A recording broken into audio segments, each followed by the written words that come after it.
Bueno, buenas tardes o buenos días, de acuerdo a la hora en que nos estemos encontrando. Bienvenidos y bienvenidas a la séptima clase teórica de teorías psicológicas. Esta clase corresponde a la unidad 4 y vamos a estar cerrando hoy un poquito esta unidad que va sobre la psicología genética de Jean Piaget. ¿Sí? Es específicamente esta la teoría eh, que vamos a trabajar. Ya lo hicimos o ya comenzamos la semana pasada, ¿bien?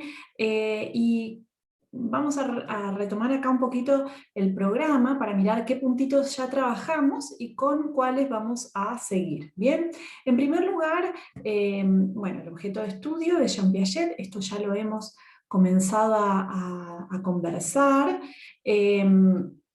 era la construcción del conocimiento, ¿sí? Y es en relación con esta pregunta que se hace el autor sobre cómo es que las personas pasamos de un estado de menor conocimiento a uno de mayor conocimiento.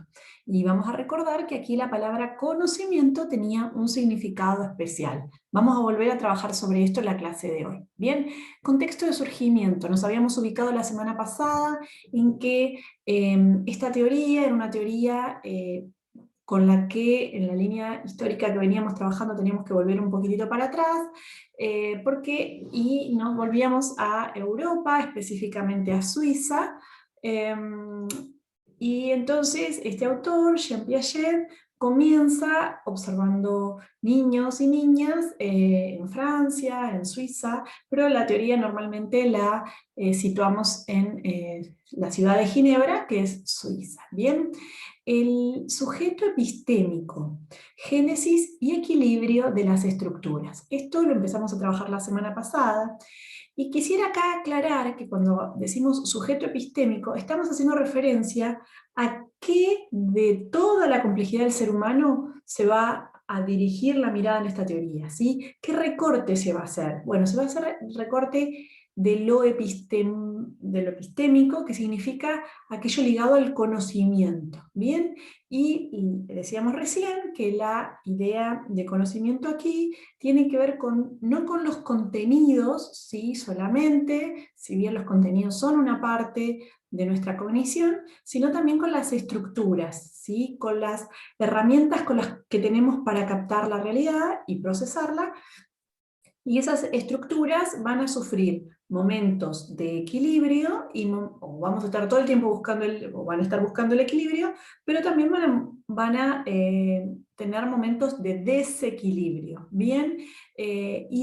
A partir de estos equilibrios y desequilibrios se van dando ciertas transformaciones en las cuales esas mismas estructuras van dando lugar a otras, ¿sí? Es como si hubiera una revolución dentro de la misma estructura que hace que se revise todo y eso da lugar a una nueva estructura. Bien, vamos a volver a trabajar un poquito más sobre estas ideas.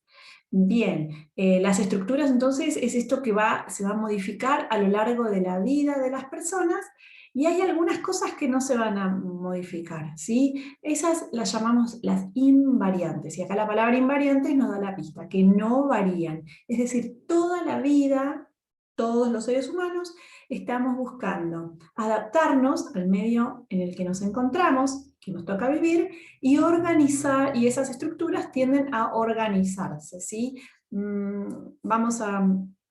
Entonces, estas eran como conceptos centrales que hoy vamos a volver a retomar, y en esta teoría tenía gran importancia las nociones de conflicto cognitivo y error, pero no desde una mirada negativa, no desde, uy, qué mal, cómo se equivoca este niño lo que dice, o esta niña, sino que esos errores obedecen, ¿sí? No a una cuestión de voluntad, por ejemplo, bueno, a ver, sería una cuestión de voluntad si yo digo, bueno, como no estabas poniendo atención porque no te interesan las matemáticas, hiciste mal las cuentas, ¿sí? No en ese sentido, sino que alguien, un niño o una niña que está aprendiendo, comete errores justamente porque no está pudiendo encontrar el equilibrio a nivel de sus estructuras, ¿sí? Está tratando de asimilar y acomodar esa información, ese conocimiento nuevo, y por eso comete errores. Entonces, en estos momentos en que se desequilibra, hay un conflicto cognitivo. Trabajamos bastante sobre eso en el video de la semana pasada. Hoy no vamos a volver tanto sobre este punto, ¿sí? Pero ya lo habíamos trabajado la semana pasada. Hoy vamos a tomar fuertemente los dos puntitos que quedan de esta unidad, que tienen que ver con los factores del desarrollo de la inteligencia y el método clínico crítico, ¿sí? Que es el método de esta teoría. Bien, vamos a recordar entonces que, bueno, que Piaget comienza haciéndose una pregunta que era, bueno, ¿cómo es posible que los seres humanos pasen desde un momento o un estado de menor conocimiento a uno de mayor conocimiento, ¿sí? Y ese mayor tiene que ver con que ese conocimiento nuevo es más lógico.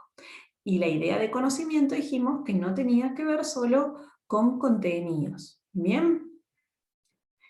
A diferencia de las teorías anteriores que hemos trabajado, la psicología propuesta por Wundt, la propuesta por el conductismo y por la psicología cognitiva, en la que aparece siempre como un sujeto más o menos estándar, podemos decir, como un prototipo de ser humano, ¿sí?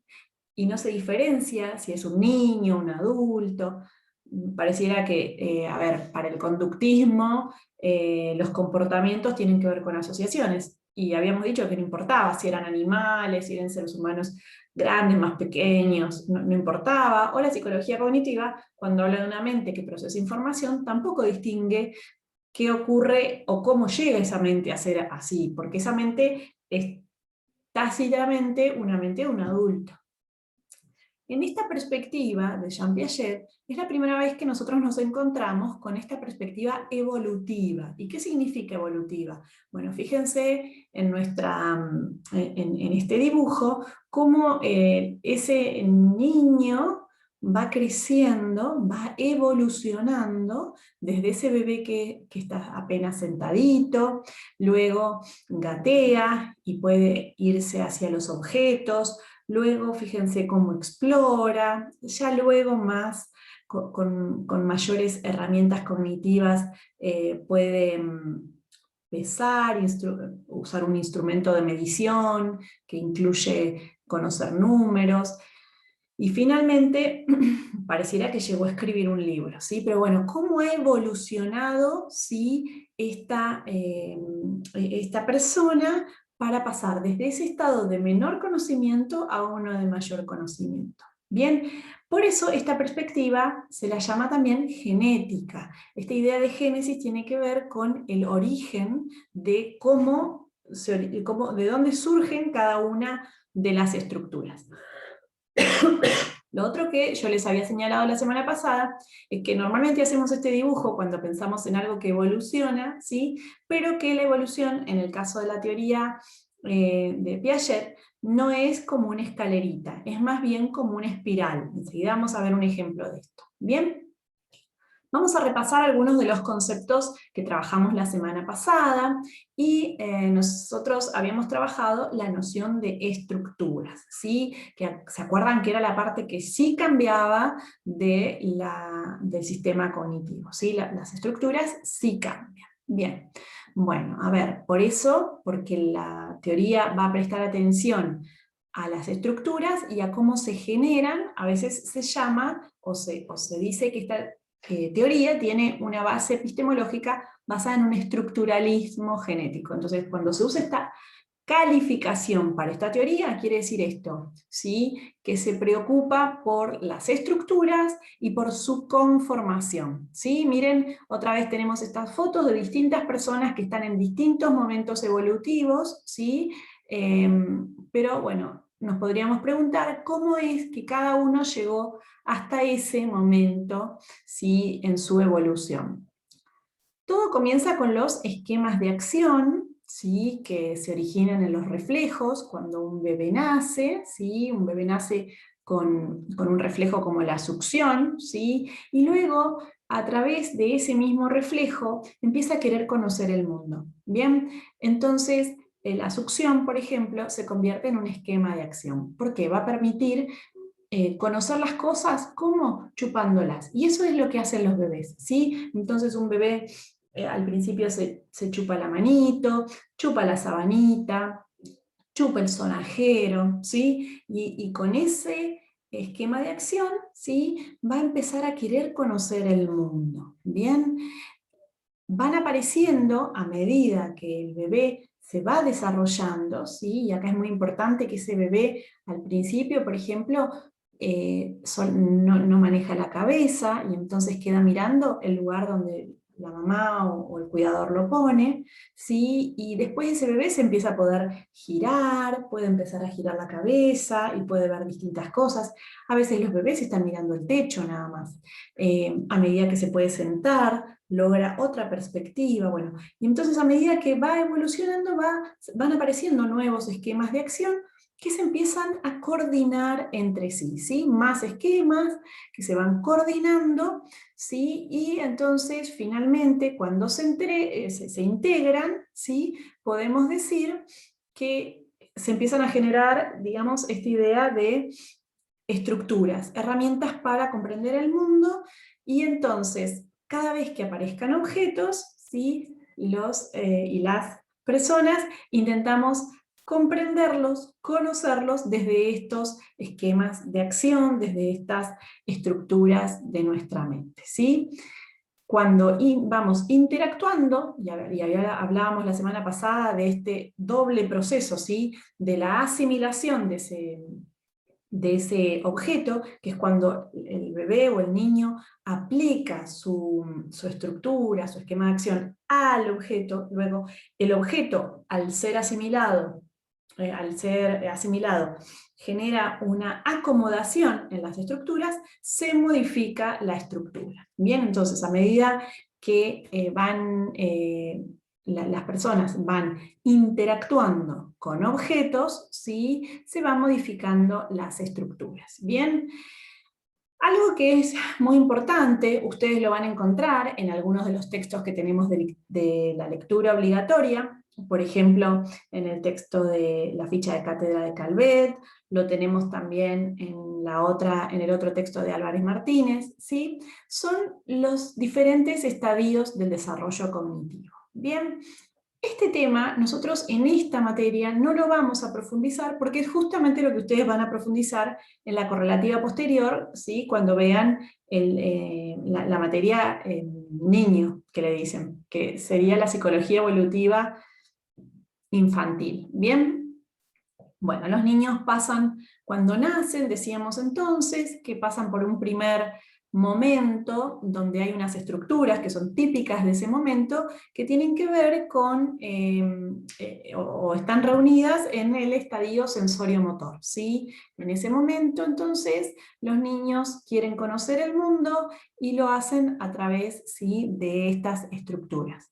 Luego hay una primera revolución y pasan al estadio preoperatorio, luego al operatorio concreto y finalmente, según Piaget, a las operaciones formales. ¿Sí? Esas operaciones formales serían como ese estadio de mayor conocimiento del que hablamos antes. Ahora yo quisiera hacerle dos indicaciones o dos advertencias respecto de este tema. Número uno, a ver, es importante que sepamos esto de que, fíjense, a ver, toda la cognición, ¿sí? Se reestructura y aparece, la persona pasa al otro estadio, ¿sí? Eso está bien. Lo que no está bien es hacer como, bueno, de los 0 a los 2 años está este estadio, de los 2 a los 7, porque esto es muy aproximado, ¿bien? En el caso, en la actualidad, se tiene mucho cuidado con esto, porque se han cometido muchos errores, justamente por decir, bueno, no, si ya tiene 2 años, tiene que poder hacer X cosa, ¿sí? Y si no la hace, es que algo funciona mal, o algo en su desarrollo no va bien, ¿sí? Entonces, bueno, mucho cuidado con el tema de la edad, bien, porque bueno, todos o todas las personas somos seres únicos y tenemos nuestras particularidades, bien, y en segundo lugar, yo les estoy mostrando esto para que ustedes sepan cómo es esto de la revolución y que aparece o la persona pasa a otro estadio, ¿sí? No quiero que se pongan a estudiar cada uno de los estadios, eso lo van a hacer en otra materia, acá simplemente se los estamos mostrando. Y finalmente, otra de las advertencias tiene que ver con esta idea de los 12 a los 14 años como el momento en que consiguen o se llegan a las operaciones formales. Bien, las operaciones formales en realidad eh, Piaget encontró algunos indicios que lo hizo pensar en esta edad, pero en realidad estudios posteriores han mostrado que es mucho más adelante que se llega a este tipo de operaciones. Entonces, bueno, mucho cuidado con esto de las edades, mucho cuidado con decir, bueno, mi sobrino tiene 8, entonces tiene que estar haciendo X, o fulana, ¿bien? Y lo otro que quería señalarles, y volver sobre una idea que ya les dije la semana pasada, es que esta perspectiva es evolucionista de Piaget, siempre se va, digamos, hacia estadios mejores, de mayor lógica, más estables, ¿sí? Es decir, Piaget es como muy optimista, eh, pero se corta ahí. Piaget no dice mucho sobre la adultez, ni sobre la senectud o la tercera edad, ¿sí? Todo esto de la psicología evolutiva ha sido recientemente, o se ha estudiado en años más recientes, ¿sí? De bueno, qué es lo que pasa en la adultez, qué es lo que pasa en la senectud, donde justamente se empieza a hacer un proceso inverso, ¿sí? Pero Piaget en realidad hizo un recorte, está bien, no lo estamos cuestionando por eso, pero tenemos que saber que, bueno, que él no tomó todo el ciclo vital, desde que nacemos hasta que nos morimos, sino que él tomó estos primeros años, en que las personas pasaban de estados de menor conocimiento a mayor conocimiento. ¿Bien? Bueno, en segundo lugar, en la semana pasada estuvimos hablando de las invariantes funcionales, y ya las vimos ahí en acción, recién cuando estábamos hablando de estructuras, ¿sí? Y decíamos, bueno, un concepto muy importante para Piaget, la adaptación, ¿sí? Acuérdense que él era biólogo, y venía esta idea de que todos los seres nos adaptábamos al entorno que nos tocaba vivir, ¿sí? Las plantas, por ejemplo, si en el lugar donde viven llueve mucho y entonces tienden a tener una forma de hojas, o si llueve muy poco y tienden a hacer espinas y tallos gruesos para guardar agua en su interior. Los animales, bueno, de la misma manera, lo que decía Piaget es que las personas a lo largo de toda nuestra vida estábamos tratando de adaptarnos. ¿Bien? ¿Cómo tratábamos de adaptarnos? Bueno, asimilando los objetos nuevos que nos presenta el entorno y luego acomodando nuestras estructuras a esos nuevos objetos. Y todo el tiempo entonces estábamos como ganando y perdiendo equilibrios cognitivos. Perdíamos el equilibrio en ese momento que decíamos, esto es nuevo, estoy un poco confundida, y luego lo recuperábamos cuando se lograba acomodar la estructura con el nuevo conocimiento. Bien, lo otro que también era un invariante funcional era la organización, ¿sí? Como esta tendencia de todas las estructuras, ¿sí? A ir generando una organización. Bien.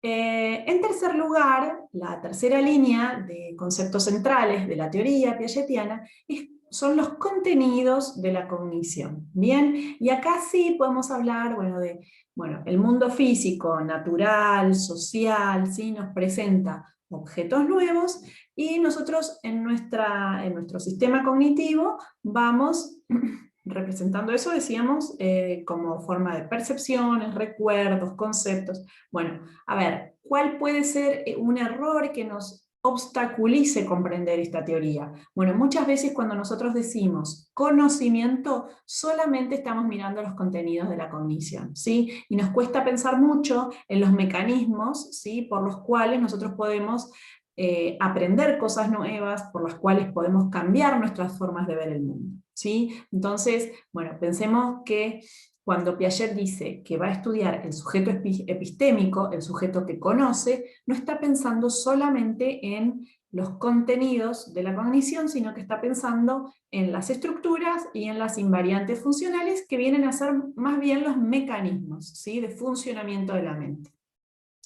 Bueno, acá lo tenemos a Piaget en una caricatura, bien, y él está viendo acá a un docente que está dándoles a sus alumnos unos numeritos, ¿sí? Como, bueno, muchas veces aparecen estas ideas en educación, ¿sí? Bueno, yo se los di, ¿por qué ustedes no lo aprenden? ¿Sí? Bueno, en realidad Piaget no está de acuerdo en que la inteligencia, la cognición, se desarrollen de este modo, porque alguien le dé a otro un significado o un conocimiento, ¿sí? O un contenido del conocimiento. Bien, esta es una idea a la que Piaget se va a oponer. Bien, acá tenemos otro ejemplo parecido, ¿sí? Esto de, bueno, a ver, el docente que le guarda información, le mete cosas al niño ahí, al estudiante, ¿sí? O el sistema educativo, como con esta idea de, bueno, de que alguien pone en la cabeza a otra persona, y la idea de Piaget no es de que la inteligencia se vaya a desarrollar de este modo. ¿Bien? Recordemos que el mundo nos presenta todo el tiempo objetos, o muchas veces volvemos a pensar en un objeto que ya habíamos, en la etapa anterior, ya lo habíamos estado tratando de asimilar y acomodar, pero bueno, con unas estructuras, luego volvemos a pensar sobre lo mismo. Acá tenemos, bueno, muchas preguntas, ¿no?, que a veces contábamos la semana pasada. Bueno, ¿cómo se vuela? ¿Para qué volar? ¿Cómo volar? Flotación, las plantas, cómo nacen, cómo crecen, la lluvia, cuándo llueve, por qué llueve. Bueno, ¿qué son parecidas las frutas? ¿Qué tienen esto de parecer una aceituna con una naranja? Ay, son diferentes, un maní con una almendra, ¿sí? Bueno, todos estos objetos del mundo, ¿sí?, nos van a presentar a nosotros problemas, ¿sí? Y en cada una de estas etapas de las que hablamos antes, vamos a tener comprensiones diferentes, ¿sí? Esto quiere decir que a veces el objeto puede ser el mismo. Acá tenemos el objeto chupete, ¿sí? Pero un niño, ¿sí?, va a comprender ese objeto de una manera, ¿sí? Un bebé chiquitito, entre 0 y 2 años, como dijimos. Luego, si ya tiene 5 o 6 años, lo va a comprender de otra manera. A los 11 años de otra manera, a los 14 de otra, etcétera, etcétera, ¿sí? Y acá volvemos sobre esta idea de que el desarrollo, entonces, para Piaget es espiralado, ¿sí? No como esa escalerita que habíamos dibujado al principio, o que tendemos a pensar, sino que siempre se vuelve sobre un punto, pero luego se avanza, ¿sí? Se vuelve sobre un punto, pero luego se avanza. Bien, así como tomamos acá el objeto chupete, podemos poner muchos otros ejemplos, ¿sí? Muchas veces, como yo les decía recién, la categoría frutas, ¿sí? Bueno, uno de niño o niña conoce una fruta como, tan frecuente como puede ser una manzana, y entonces, bueno, se hace unas preguntas en relación a la manzana, o un bebé intenta asimilarla aplicando sus esquemas de acción, la chupa, la muerde, ¿sí? Ya más grande va a tratar de tirarla al piso, a ver qué pasa cuando se cae esa manzana. Bueno, más tarde todavía, bueno, y así vamos a ir comprendiendo sobre ese objeto, ¿sí?, generando conocimiento sobre ese objeto y preguntándonos cosas distintas sobre el mismo objeto, ¿sí? Si nosotros tuviéramos que decir, bueno, decíamos antes, para Piaget no es que se meten conocimientos en una persona y luego ya está. Bien, la idea de Piaget es que hay un desarrollo del conocimiento y una construcción de ese conocimiento. ¿Bien?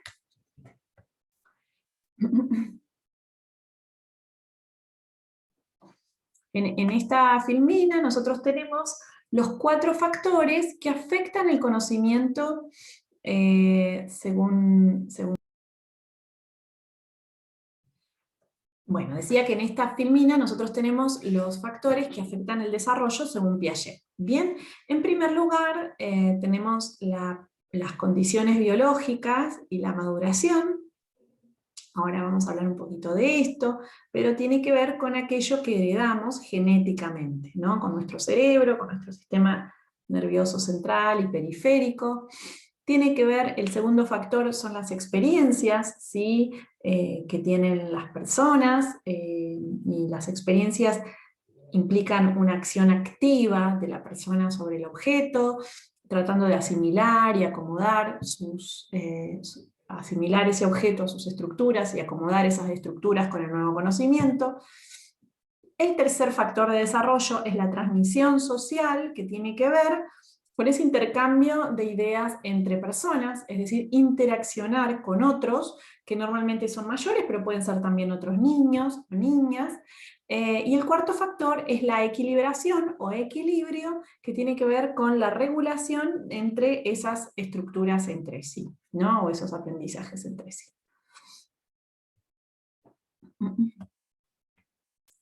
Bien, vamos a trabajar uno por uno estos 4 factores de los que hablamos recién. Bien, condiciones biológicas y neurológicas.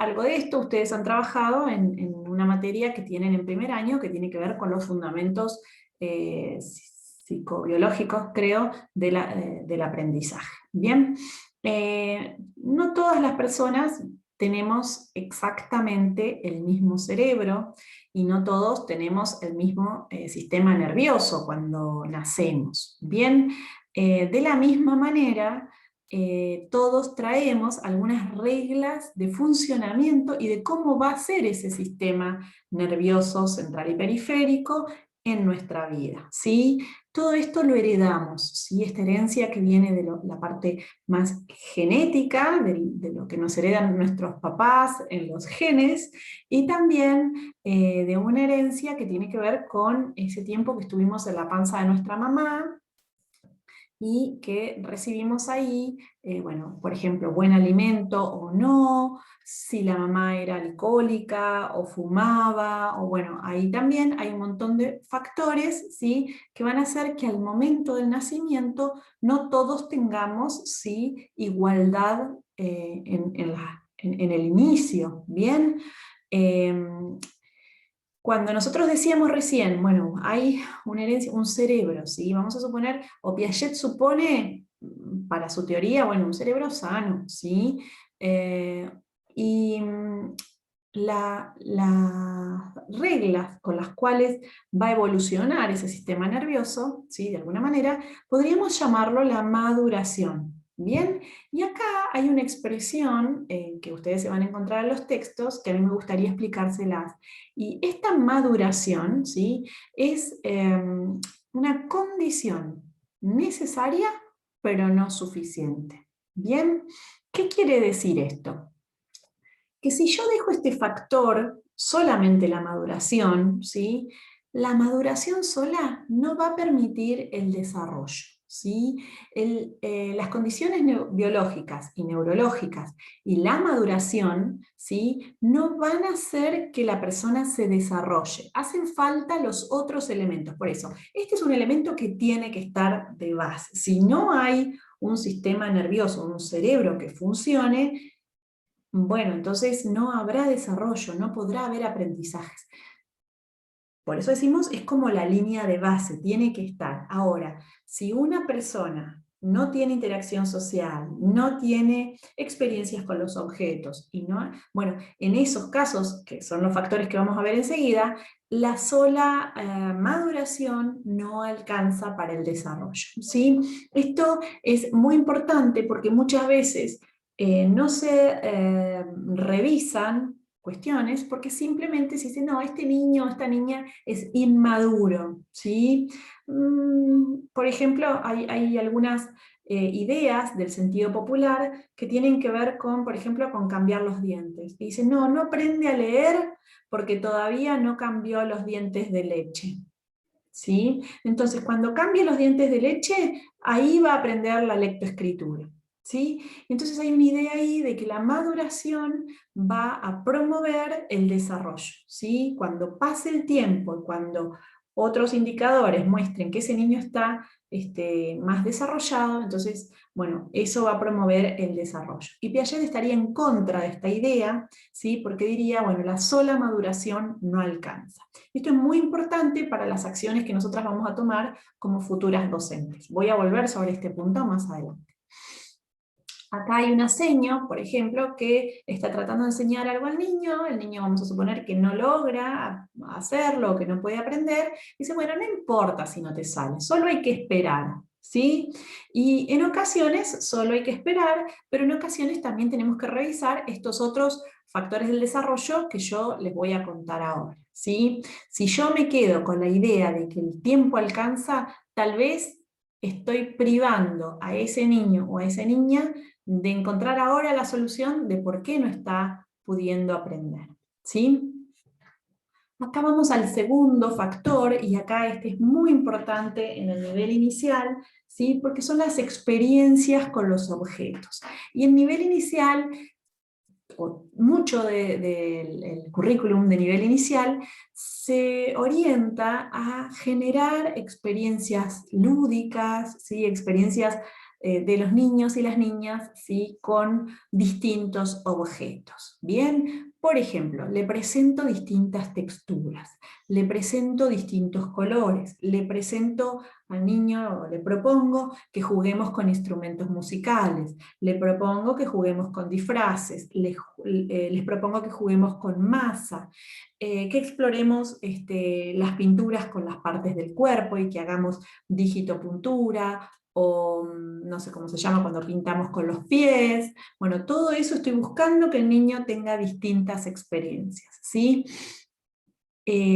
Acá nosotros tenemos algunos ejemplos, ¿sí? De niños que están teniendo experiencias con los objetos. Podemos tomar el niño que está acá abajo mío, que tiene una remerita de rayas blancas y verdes, ¿sí? Y fíjense cómo está experimentando con estos objetos que es un cubito, ¿sí? El primer objeto que nosotros podemos ver es un cubito que está en la mano, ¿sí? Y ese niño está tocándolo, ¿sí? Tal vez está con el otro dedo observando el relieve, pero me gustaría también que miren con el piecito también cómo está experimentando con ese objeto. ¿Bien? Vamos ahora a la otra foto, y acá encontramos niños, ¿sí? Que están con distintos objetos, cada uno, y podemos ver que tienen, bueno, distintas piezas. En un caso creo que se trata de un trencito, en el otro caso hay un autito o unas fichas, ¿sí? Fíjense el niño que está en el medio, cómo se apoyó esa ficha en la pierna, ¿sí? Y ejerce presión. Bueno, todas estas muestran acciones de los niños, ¿sí? Tratando de asimilar ese objeto, es decir, de aplicarle sus esquemas de acción, ¿sí? Y cuando ellos logren poder, digamos, de alguna manera asimilarlo, van a tener que incorporarlo a las estructuras que tenían, ¿sí? A las estructuras de conocimiento que ya tenían, y entonces eso obliga a que acomoden esas estructuras. Bien, esto es lo que llamamos acción, y es muy importante para Piaget, y dice que la sola manipulación no alcanza, ¿sí? Y acá vamos a poner el ejemplo que yo puedo estar, ¿sí? Jugando, ¿sí? Sin prestar atención y sin voluntad con un objeto, bien, pero no estoy tratando de asimilarlo, ¿sí? Acá, en este caso, los niños cuando están interactuando, cuando están teniendo una experiencia con los objetos, están tratando de asimilarlo, ¿sí? Y eso los va a llevar, digamos, de manera siempre a la acomodación, ¿sí? Y a la búsqueda del equilibrio, ¿bien? Pero bueno, en ocasiones no hay una acción que busque la asimilación, ¿sí? Entonces, por eso esta expresión de, bueno, la sola manipulación no alcanza, ¿bien? Y entonces acá, fíjense que es muy importante, cuando generamos las experiencias para los chicos y las chicas, digamos que también busquemos que no sea solo manipulación, no es solamente que agarren algo, que agarren un animalito, ¿sí? Bueno, implica un poco más, ¿bien? El tercero de los factores, hasta acá hablamos de la parte neurológica, biológica y la maduración, hablamos de la experiencia con los objetos, ¿sí? Y vamos a hablar de la transmisión social. La transmisión social tiene que ver con el rol, ¿sí?, de otras personas que ya tienen algunos conocimientos, ¿bien? Que pueden ser otros niños, ¿sí? Puede ser un adulto, como la maestra, el padre, el vecino, los abuelos, ¿sí? Bueno, y tiene una persona que tiene un conocimiento y también se lo brinda al niño o a la niña, ¿sí? Esto porque a veces solo se piensa que la transmisión social es desde la escuela al niño o a la niña. Yo quisiera que revisemos esta idea porque los niños también aprenden mucho de sus compañeros del jardín, de sus compañeritas, y de los hermanos mayores, y de los primos, y de los vecinos, ¿sí? O de un vecino más grande. Bueno, hay un montón de personas más grandes que tienen un mayor conocimiento que el niño o la niña y que se lo pueden brindar, ¿sí? Entonces, este sería un tercer factor que entra en juego para el desarrollo cognitivo. El cuarto, perdón, volvemos a esta filmina. Yo les había dicho que Piaget diría, bueno, no estoy de acuerdo en que la inteligencia se desarrolle de este modo, o sea, que el docente les da los saberes a los estudiantes. Bueno, la transmisión social no tiene que ver con ese dar, ¿sí? Porque no es depositar en el aparato cognitivo de los niños un contenido, ¿sí? Porque acuérdense que aunque el adulto se lo diera, los niños lo tienen que reconstruir, ¿sí? Entonces la idea de Piaget va a ser constructivista, ¿sí? Él se opone a esta idea, aunque, ¿sí?, él reconoce que para el desarrollo de la inteligencia hace falta también que interactúen o que transmitan sus saberes los adultos. Bien, el cuarto de los factores, ¿sí?, es la equilibración. Y nosotros la semana pasada habíamos comenzado hablando, ¿sí?, de que había momentos en que cuando no se podía entender, por ejemplo, algo nuevo, las personas sentíamos como un momento de desequilibrio. Tratábamos de irle aplicando nuestros esquemas de acción y de esa manera íbamos llegando a equilibrios, ¿sí?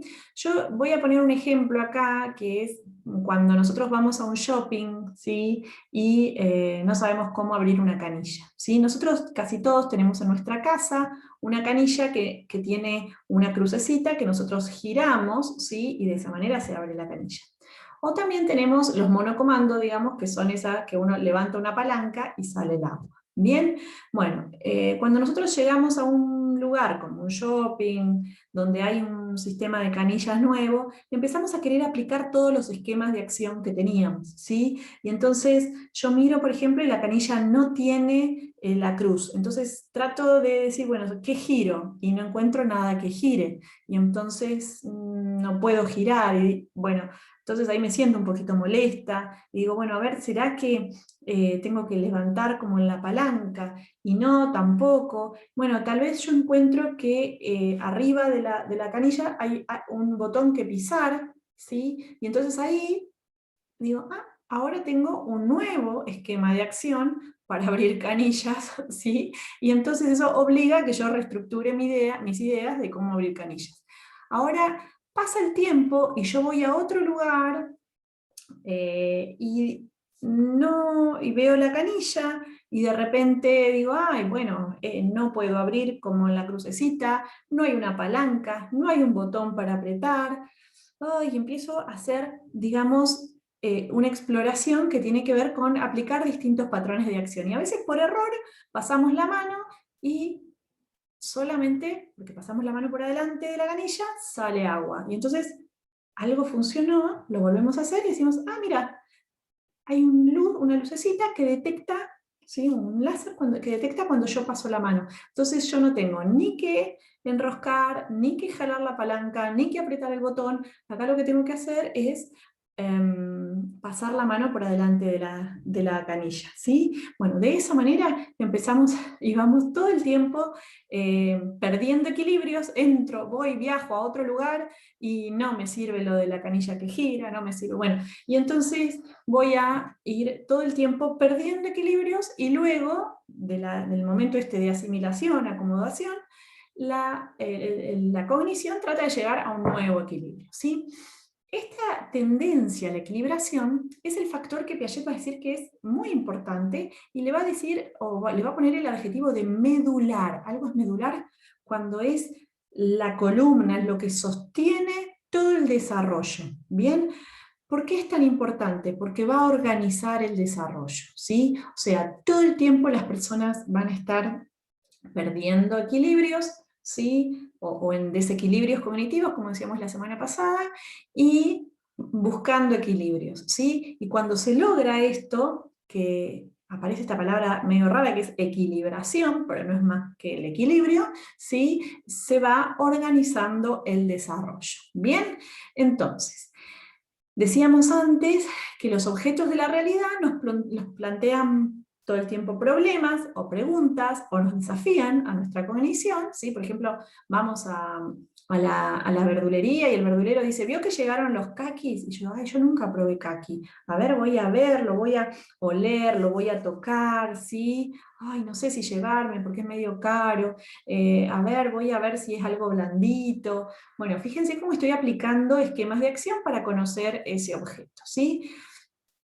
Todo el tiempo nos pasa de que el mundo, la realidad, nos plantea objetos nuevos, o los mismos objetos los volvemos a pensar, y cuando los volvemos a pensar, los vamos comprendiendo de un modo que es cada vez más lógico. ¿Y qué significa acá cada vez más lógico? Bueno, que cada vez va a tener mayor validez ese conocimiento, es decir, va a ir hacia equilibrios más estables, ¿sí? Y a la vez más flexibles, ¿sí? Que nos permitan una mejor adaptación. Bien, entonces, en síntesis, decíamos que hay 4 factores del desarrollo para Piaget, ¿sí? Hay factores que tienen que ver con lo biológico y la maduración, está también el factor de las experiencias con los objetos, el de la transmisión social y el de la equilibración. Bueno, para Piaget, ¿qué les parece? ¿Les dará a todos estos factores la misma importancia, el mismo peso en el desarrollo? Bueno, si lo tuviéramos a Piaget, nos diría que no, ¿no? Todos son importantes y está bueno que estén los 4, ¿sí? Todos son necesarios, ¿sí? Si no está el sistema cognitivo o en condiciones, bueno, ya ese desarrollo va a ser distinto, va a ser particular, si no hay experiencias con objetos, si no hay interacción con otros, ¿sí? Ya el desarrollo empieza, digamos, a tener unas características particulares, ¿sí? Todos son necesarios, dice Piaget, pero la equilibración es el factor más importante. Acuérdense que le puso el adjetivo de medular, ¿sí? Medular, que lo vertebra. Muy bien. Bueno, volvamos un poquito para atrás y decíamos entonces que la psicología genética de Piaget tenía como objeto de estudio la inteligencia, ¿sí? Esto de cómo es que las personas podemos adaptarnos, ¿sí? Habíamos trabajado una definición de psicología en sentido amplio, ¿sí? Y una más específica la semana pasada, ¿bien? Nos falta ahora hablar un poquito del método. ¿Cómo estudia Piaget este objeto que, bueno, es un tanto abstracto, ¿cierto? Que seguramente les ha pasado cuando estudiamos esta teoría, nos resulta un poco abstracto. Bien, él va a llamar al modo que tiene para estudiar el método clínico crítico. Bien, el método clínico crítico ustedes lo vieron en el video que tomamos para las clases prácticas, ¿sí? En que hay una entrevista, ¿sí? ¿Qué sería esto de una entrevista? Bueno, hay un encuentro entre una persona mayor, un entrevistador o una entrevistadora, y un niño. Se le plantea normalmente alguna situación o problema o tarea a ese niño, y luego la entrevistadora le va realizando preguntas a ese niño para conocer, bueno, por qué está pensando así, qué le está pareciendo, ¿sí? Que son los casos que ustedes vieron en el video de Piaget, ¿sí? Acá está uno de los ejemplos que trabajamos en prácticos, ¿sí? Y se acuerdan cómo, bueno, ahí tenemos la niña que está siendo objeto de estudio, ¿sí? O la inteligencia de esa niña es lo que se trata de entender. Y tenemos la entrevistadora que le va haciendo preguntas, ¿sí? Le dice, bueno, a ver, ¿qué pasa si pasamos esta cuerdita de acá hacia acá? ¿Sí? Este segmento, ¿se va a hacer más corto? ¿Este se va a hacer más largo? Y la nena va diciendo, bueno, me parece que se va a hacer más corto, me parece que se va a hacer más largo, ¿sí? Bien, yo les decía que una parte muy importante de este método es que se le presentan al niño unas tareas, ¿sí? Acá tenemos algunos ejemplos, ¿sí? Porque, bueno, ustedes esto lo van a profundizar, pero bueno, para que se lleven una idea de qué tipo de tareas se le plantean a los niños y a las niñas, muchos de los estudios tienen que ver con los conocimientos de conceptos matemáticos y físicos, y entonces, por ejemplo, se presentan los 2 vasitos de agua, y entonces se le dice al niño o a la niña, bueno, si yo paso el agua mirá el recipiente, los recipientes en el momento 1, ¿sí? Ahí donde dice etapa 1, ¿sí? ¿Te parece que tienen igual cantidad de agua? Entonces los niños dicen, bueno, sí, me parece que sí. Bueno, y entonces según la etapa, cuando le cambian el vaso y lo ponen en un vaso más largo, ¿sí? Fíjense que como el vaso es más angosto y más alto, el agua pareciera que crece, ¿bien? Entonces, bueno, ¿qué explicación, ¿sí?, le dan a ese fenómeno los niños según la etapa? En el segundo ejemplo, ¿sí? Por ejemplo, están viendo, bueno, mira, vamos a hacer 2 filitas con estas monedas o con estas fichitas, ¿sí? Vamos a ver si yo coloco todas, fíjense que las podemos contar o se pone una por una, ¿sí? Bueno, en el primer momento. Y luego, en el segundo momento, de una de las hileras se desparraman. Entonces, dicen, bueno, ¿ahora te parece que hay más o menos monedas que al principio? ¿Sí? Bueno, el niño, según la etapa en la que esté, a veces dice, no, me parece que ahora hay más, porque ocupan más espacio, por ejemplo. Entonces ahí la entrevistadora dice, ah, ¿te parece entonces? ¿Qué te parece si lo volvemos para atrás? ¿Sí?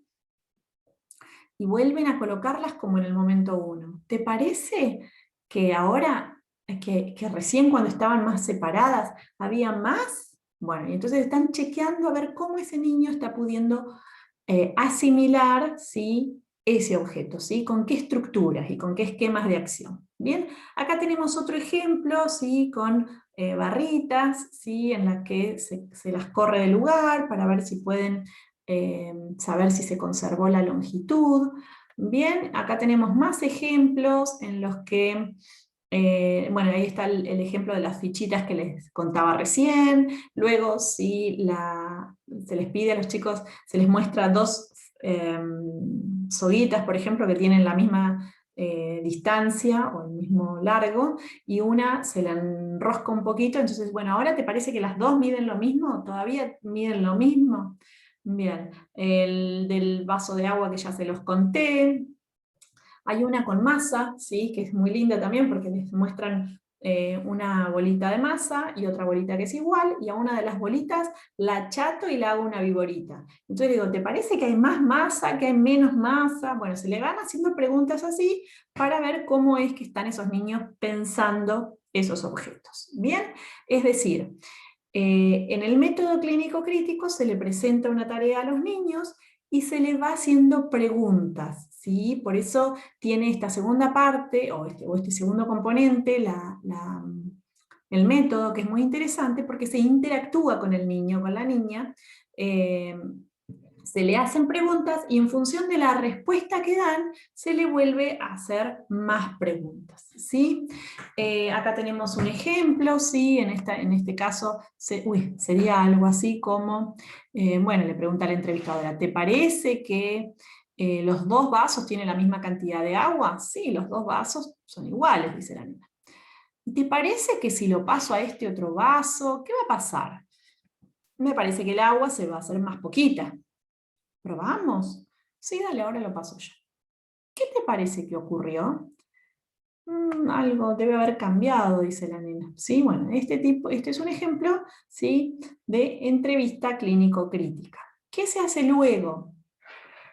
Luego, ¿sí?, en la segunda parte, cuando el niño ya no está, se puede volver a ver ese video, por ejemplo, ¿sí?, y se empiezan a analizar las respuestas.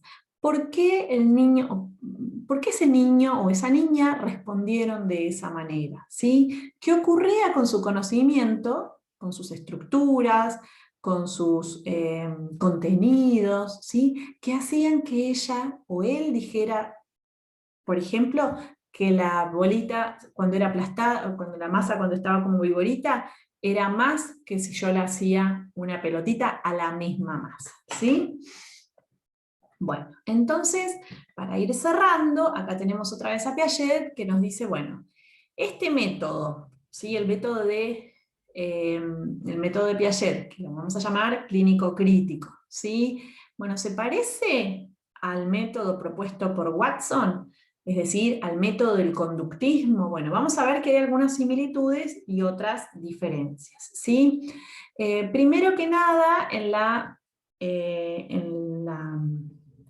los dos métodos, tanto para Watson como para Piaget acá, hay una persona observada, ¿sí? En este caso hay un niño, Watson podría tener un animal o una persona, y otra persona que observa, ¿sí?, o que experimenta. Sin embargo, en el caso de Watson, ¿sí?, el experimentador nunca interactúa con la persona o el niño o el animal que está estudiando. Y acá sí, fíjense esto de que la entrevistadora le va haciendo preguntas al niño, ¿sí?, a medida que el niño va dando respuestas, ¿sí? Bueno, en los dos casos se proponen tareas. En el caso del conductismo, por ejemplo, se proponía una actividad como pasar por un laberinto, ¿sí?, o que pudieran... sí, que por ejemplo una tarea muy típica es la del laberinto, ¿sí?, que puedan salir por un laberinto, y acá se proponen estas tareas que son muy específicas de esta teoría, ¿sí? O sea, los dos proponen tareas, pero las tareas son diferentes. Ambas observan comportamientos, ¿sí? Las respuestas de los niños son comportamientos que la teoría de Piaget toma, ¿bien? Pero cambia radicalmente la teoría desde la que se analizan esas respuestas, y si bien Watson se va a quedar en el nivel de la respuesta, ¿sí?, en el caso de Piaget va a tomar esa respuesta para tratar de entender lo que pasa en la cognición, ¿sí? Bien, para ir terminando, vamos a mencionar tres ideas que son muy importantes en la teoría de Piaget y que de alguna manera hemos revisado, ¿sí? La primera tiene que ver con el interaccionismo, ¿sí? ¿Qué significa esto? Que, ¿se acuerdan que yo les decía? El conocimiento no es que alguien se lo da a otra persona, sino que el conocimiento va a surgir de la interacción entre el sujeto que aprende y el objeto de conocimiento, ¿sí? Cuando le aplica sus esquemas de acción y hay asimilación, acomodación y búsqueda de equilibrios. ¿Bien? El segundo supuesto tiene que ver con el estructuralismo genético, que ya lo conversamos, y refiere a las estructuras de la inteligencia que se construyen a lo largo de la vida en esa interacción sujeto y objeto. Y en tercer lugar, el realismo crítico. Bueno, la realidad y esto es una idea que a veces también de sentido común nos cuesta un poco entender, la realidad existe, pero es como un poco imposible conocerla completamente. Por eso toda la vida vamos a realizar sucesivos acercamientos, ¿sí? Por eso una y otra vez volvemos a pensar sobre un determinado objeto de conocimiento. Bien, bueno, acá, bueno, estos supuestos epistemológicos van a dar lugar o van a fundar las bases de esta perspectiva que se genera a partir de esta teoría, que es el constructivismo, que es la idea del conocimiento como una construcción, ¿sí? En la que los docentes ya nos pensamos de una manera distinta, nuestras actividades o nuestras acciones son otras, ¿sí? Vemos a los niños y a las niñas de otra manera, etcétera, ¿sí? Entonces, bueno, estos supuestos epistemológicos van a sentar las bases para el constructivismo. Bien, a continuación quedan unos ejercicios para revisar en el espacio de intercambio, ¿sí? Uno es verdadero o falso, como siempre, y la bibliografía correspondiente a esta clase. Bien, con este video yo termino de revisar esta bibliografía, ¿sí? Es decir, estoy cerrando la unidad 4. En el video de la semana próxima voy a comenzar con la unidad 5, que es sobre Vygotsky. Así que bueno, a quienes pueden concurrir al espacio de intercambio, los espero el viernes a las 12 por esta y a las 11 por esta clase y a las 11 para que revisemos lo que nos quedó pendiente de la semana pasada, y en la semana que viene, para el resto, en el video que sigue, entonces comenzamos con la unidad 5. A cuidarse mucho, nos vemos.